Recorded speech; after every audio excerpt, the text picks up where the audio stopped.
Hola amigos, ¿qué tal? ¿Cómo están?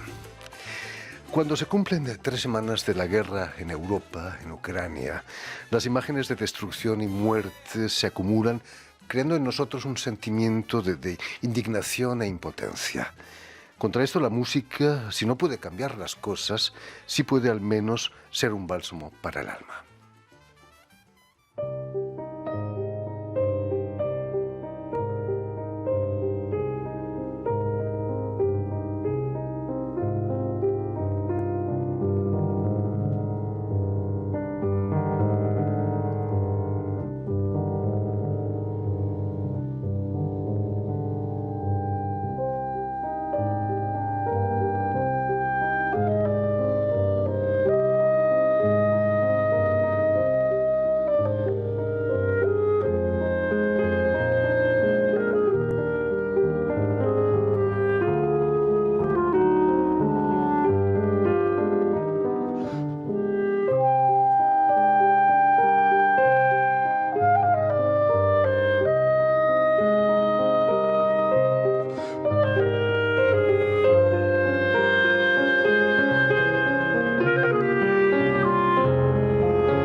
Estábamos escuchando a la pianista argentina Marcela Rogeri con el clarinetista Mariano Rey en su emotiva versión del Oblivion de Astor Piazzolla.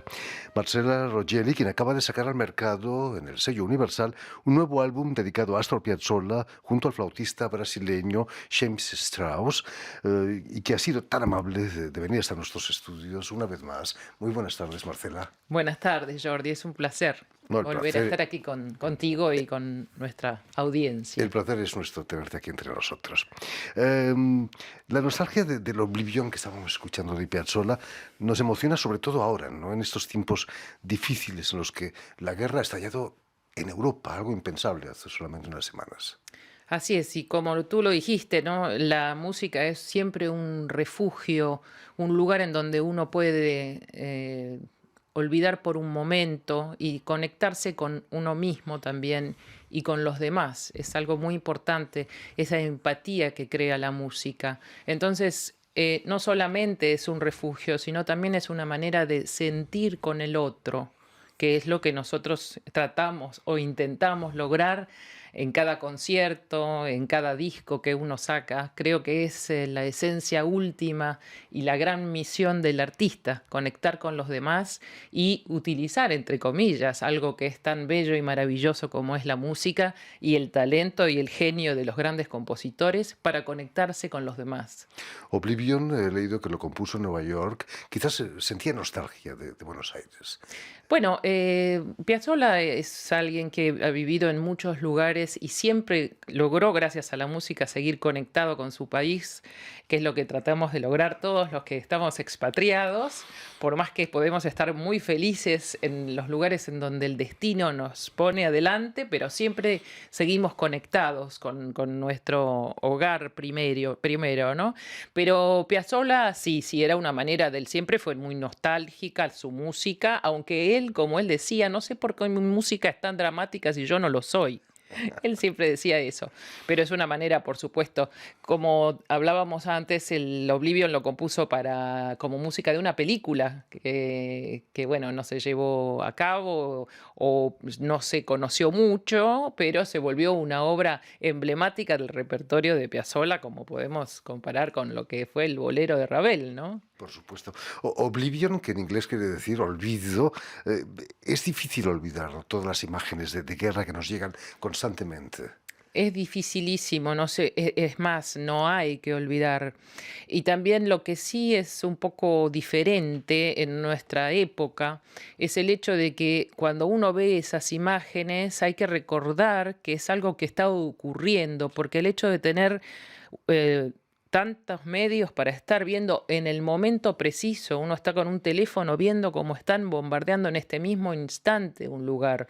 Y a veces la mente humana, creo que también un poco por protección, por autodefensa, desconecta con esa idea de que realmente está ocurriendo, de que no es una película de ciencia ficción, que está ocurriendo. Y eso quizá antes no teníamos de la misma manera el acceso a la información que tenemos hoy. Por lo tanto, es importante recordarlo una y otra vez, no para torturarnos, sino para tomar conciencia de que eso está ocurriendo y que cada uno en su medida y desde su lugar haga algo de alguna manera para ayudar. Al menos gracias a eso Putin ha perdido la guerra de la imagen, ¿no? Porque antes se hacían guerras sin imágenes para esconder quizás los horrores de la guerra. Sí, pero más allá de los presidentes o de las personas que están a cargo, es todo el pueblo, ¿no es cierto?, que es el que realmente sufre en estas situaciones. Y eso sí, por supuesto que él ha perdido la imagen, pero yo no me concentraría tanto en eso, sino en de qué manera uno puede ayudar a estas personas que están realmente pasando por una situación dramática y cada uno en su vida y la historia de la humanidad nos muestra que son situaciones que pueden violentamente volverse presentes y nos puede pasar a nosotros, como les está pasando en este momento al pueblo ucraniano. Entonces eso es algo importante para recordar, lamentablemente, sin que haya una depresión personal, que sirva para, al contrario, darnos la energía para luchar con ellos. Ayudarles al menos. Hace unos años grababas un álbum dedicado a una compositora rusa, bueno, tártara, Sofía Gubaidulina, a quien durante sus estudios ya en la Unión Soviética su música fue etiquetada de irresponsable, ¿no? Son muy duros, ¿no? Las autoridades rusas. Bueno, en ese momento ella fue alumna de Shostakovich y justamente gracias a su maestro que le aconsejó seguir en el camino equivocado, que era lo que aducían las autoridades. Ella estuvo incluso prohibida durante mucho tiempo y una vez más fue Occidente que dio a conocer su música, recién a partir de los años 60, incluso más tarde. Entonces es verdad que la música siempre encuentra un camino para difundirse y para darse, a pesar de todo lo que, sí, gracias, por suerte que es así, pero la vida de Sofía Gubaidulina fue una vida muy rica en experiencias y ella supo canalizar y también creo, como ella misma contaba, gracias al amor y a la infancia que había tenido, con muchas privaciones materiales, pero con mucho amor, con su hermana que también era música. Ella escribió unas obras que se llamaban Musical Toys, juguetes musicales que le recordaban permanentemente los momentos en los que ella compartía con su hermana el teclado y bueno, estoy muy feliz de haber podido reivindicar la música de esta gran compositora.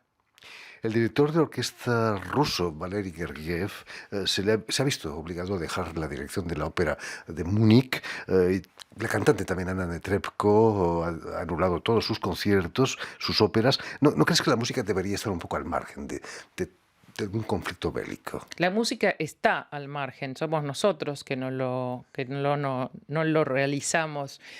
Lo que sí me parece increíble es que más allá de las personas, de los intérpretes, de las personas de hoy, a veces se cambian programas porque están programados compositores rusos, ¿no es cierto? Pero Absoluto. más allá de estar al margen, yo creo que sí, no se puede hacer amalgamas, pero lo que sí también, como dirían los ingleses, haciendo un poco el abogado del diablo, todo lo que sean sanciones a veces en el momento que está ocurriendo un drama, sirven en ese momento nada más.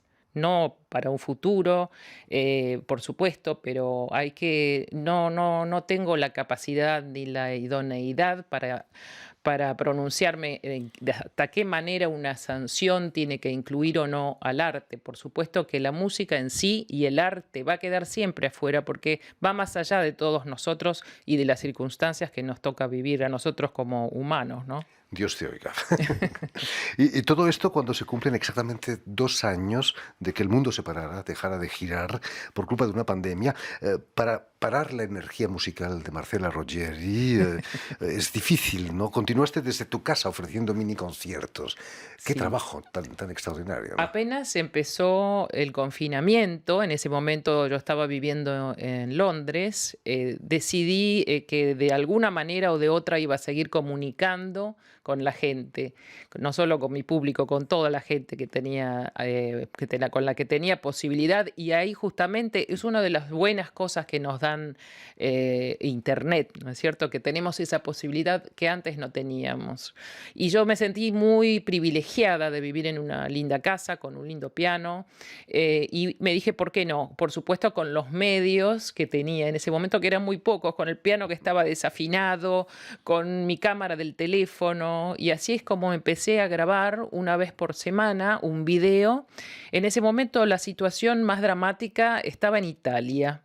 Empezó en Italia, entonces empecé tocando música de ese país a través de Scarlatti y de otros músicos italianos y luego fui agregando, claro, fue para España, después, por supuesto, hasta Estados Unidos, Francia, y todo el mundo. Eso después llegó, se fue avanzando, ¿no es cierto? Pero mi idea fue acompañar a los pueblos que estaban sufriendo en ese momento. Por supuesto, al ser ya universal, pasé a todo tipo de repertorio y seguí grabando durante todo el confinamiento un video de distintos compositores y ahí surge la posibilidad a través de DAC Musical, es una compañía de discos que me propuso hacer un disco que se llamó Music from Home. Esto era a raíz de que la creación de mi canal de YouTube y se usó esa música para hacer este CD que salió durante la pandemia. Por supuesto, con los medios que tenía, que eran muy limitados.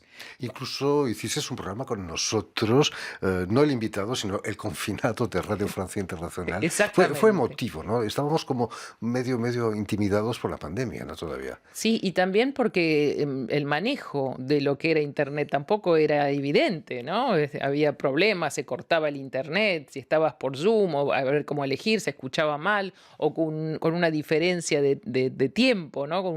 El sonido llegaba un segundo más tarde. Pero bueno, el ser humano tiene ese poder de adaptación y por suerte, y entonces sí, desde el canal de YouTube así surgieron todas estas. Y el canal de televisión Alegro HD, que pasa en toda Latinoamérica, también me ayudó difundiendo los videos y he recibido mensajes maravillosos de personas que están no solamente aislados por la pandemia, sino aislados porque viven en lugares totalmente recónditos. Así que fue muy enriquecedor y me ayudó mucho. Además, para seguir con esa presión, esa adrenalina que uno tiene permanentemente por los conciertos, pero que en ese momento de golpe, durante no sabíamos cuánto tiempo, íbamos a estar privados de eso. Así que Adrenalina que es una droga, ¿no? Para los artistas. eh, creo que es algo que sí es necesario para que podamos trabajar con un día límite, ¿no? Con una cosa, porque las personas que tienen un trabajo más estable, bueno, lo tienen automáticamente porque es una estructura. Nosotros tenemos nuestra propia estructura y hay que ir alimentándola permanentemente. Ahora que la pandemia parece poco a poco alejarse, esperábamos unos años locos. Recuerdo que hiciste un disco dedicado al Les Années Folles, los años locos aquí en París, entre las dos guerras, ¿no? Eh, no estamos a punto de volver a los años locos, ¿no? Exactamente, con François Chaplin, un gran pianista francés y amigo además. Años Locos fue un disco justamente que evocaba toda esa época maravillosa que yo siempre admiré, porque yo soy una apasionada de la historia y una de las épocas que a mí más me han marcado siempre y que más estudio por curiosidad, porque me encanta, es la época de la Belle Époque y los Años Locos, entre las dos guerras, esa época en la que justamente, como vos dices, se termina la epidemia de gripe española, se termina la Primera Guerra y la gente quiere volver a vivir. Eh, y bueno, la música de esa época fue maravillosa, todos esos compositores que forman parte del disco, que va desde Ravel hasta también música argentina, con Gardel, con Villoldo, con la música de Poulenc, del Groupe de Six. Bueno, realmente fue una época riquísima, Gershwin, en todo el mundo. Sí, tenía la esperanza. Lamentablemente, el fin de la pandemia, esperemos que sea el fin, o por lo menos un impas, coincide con esta situación dramática que estamos viviendo hoy. Así que ojalá que lleguen unos años locos, aunque sea un poco atrasados. Pero si no los podemos imaginar Pero siempre. al menos en el mes de noviembre vuelves a Buenos Aires y vas a hacer un concierto en el Teatro Colón. Además, estrenando un concierto para piano de Sofía Gubaidulina. Fue emotivo, imagino, ¿no? Para ti volver a Colón. ¿Dónde debutaste, me contabas? Sí, así es. Bueno, en realidad mi primer concierto fue en la provincia de Tucumán, en el norte de Argentina, y luego en el Teatro Colón. Volver a ese escenario fue maravilloso. Siempre es una enorme emoción, además de por lo que significa desde el punto de vista emocional para uno, volver a su casa, a su ciudad. Estamos En, viendo la cara de felicidad sí, que la cara de hacías felicidad después de concierto. con la directora Natalia Laranjeira, muy amoroso y excelente directora brasileña. Fue un concierto dedicado también a las mujeres, porque era Sofía Guaidulina con una directora mujer y una pianista, pero también es la acústica maravillosa de ese teatro y además con esa orquesta que tanto quiero, la Orquesta Filarmónica de Buenos Aires. Volvamos al nuevo álbum que acabas de publicar en el sello Le Cri du Chat de Universal, junto al flautista brasileño también, James Strauss. ¿Cómo ha sido el trabajo con ese flautista que es considerado como el Lang Lang de la flauta o el Sí. Shazza Heifetz de la flauta? Bueno, justamente otra de las cosas, si podemos pensar en los lados positivos, que yo como una optimista que soy siempre trato de verlos, justamente durante la pandemia con James tuvimos más tiempo. Hace rato que teníamos un proyecto de tocar juntos y de grabar un disco juntos, pero en la pandemia, con todo esto que mencionamos antes de la dificultad, que hay una diferencia entre de tiempo para los ensayos, hicimos varios videos en el canal de YouTube que los publicamos luego y fuimos forjando un programa que quizás si no hubiera existido la pandemia y no hubiéramos tenido el tiempo de trabajar como lo hicimos, y así fue que fuimos creando un programa dedicado a Piazzolla con una obra inédita que es El sueño de una noche de verano, justamente por eso se llama Piazzolla's Dream, el título del álbum, bueno, que Piazzolla escribe para una obra de teatro que iba a dirigir Labelli, que dirigió Labelli, y que se inspira además en Shakespeare, que es uno de los escritores que yo más adoro. Así que una obra que transcribió para piano y flauta Ezequiel Diz, un gran compositor argentino. Así que bueno, en base a esta obra del sueño de una noche de verano, grabamos luego en Viena este disco, una vez que hubo un impas en la pandemia, porque iba y venía al comienzo, ¿no? Así que hace poco pudimos recién grabar. Viena no está a medio camino entre Buenos Aires y Río de Janeiro, por ejemplo, ¿no? No, ¿Por qué no, Viena? porque James vive en Viena. Ah, naturalmente. La Claro. ciudad de la música, La ¿no? ciudad de la música. Realmente Viena es una ciudad maravillosa porque tiene algo muy particular en cuanto a lo que todos los intérpretes de música clásica soñamos, es que en las calles se escucha música clásica. Los músicos callejeros tocan música clásica, tocan un cuarteto de Mozart. Realmente es una ciudad en donde se respira la música de una manera muy particular. Además, visitar la casa de Mozart, donde está enterrado Beethoven. Es como una especie de peregrinación para los músicos la ciudad de Viena. Hablando de respirar la música, las máscaras han caído esta semana aquí en Francia. Imagino que para un artista tocar ante un público enmascarado o incluso tocar enmascarada no debe ser nada fácil, ¿no? Sí, Es no, un alivio, imagino, para es una... un gran alivio. Yo no he tenido, por suerte, la ocasión en los recitales, podía tocar sin máscara, en los conciertos que hubieron, que no fueron tantos durante la pandemia. Pero es verdad que, como vos decís, mirar desde el escenario y ver todas esas máscaras es realmente algo que da pesadillas, ¿no? Y por suerte, creo que por un tiempo, espero por lo menos que no vamos a tener que repetir. Toquemos madera. Pues ya lo saben, el álbum Piazzolla's Dream, con Marcela Roggeri y James Strauss, ha sido editado por el sello Le Cri du Chat de Universal. Muchísimas gracias, Marcela, por haber estado aquí con nosotros. Nos vamos a marchar con James Strauss y tu piano. Permíteme también que dé las gracias a Vanessa Loiseau y a Julian Leng, quienes se han ocupado hoy de la realización del programa, y saludar también a nuestros telespectadores que nos siguen en todo el continente americano, gracias a la cadena Unión Continental Latinoamérica, UCL, que emite desde Montevideo, no muy lejos de Buenos Aires. Querida ciudad de Montevideo. Y también de la red TAL, que reúne las televisoras públicas y universitarias de América Latina. Muchísimas gracias. Y a ustedes, muchísimas gracias por su atención y les damos una cita mañana para una nueva edición del invitado de Radio Francia Internacional.